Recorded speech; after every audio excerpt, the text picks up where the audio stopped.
Hello বন্ধুরা, চলে আসলাম আজকে আর একটা নতুন ভিডিও নিয়ে। এটা কালকের ভিডিও।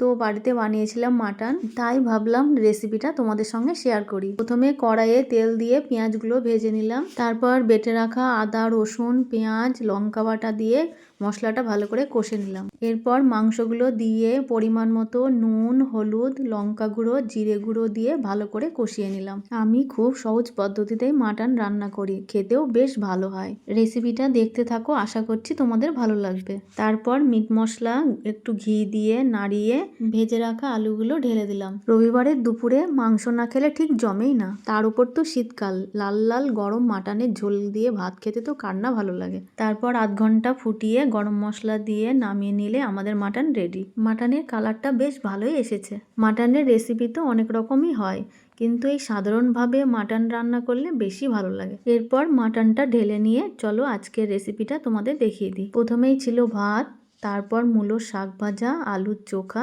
ছোট মাছের তরকারি, তারপর মাটন। তো ভালো লাগলে অবশ্যই লাইক সাবস্ক্রাইব করে পাশে থেকো।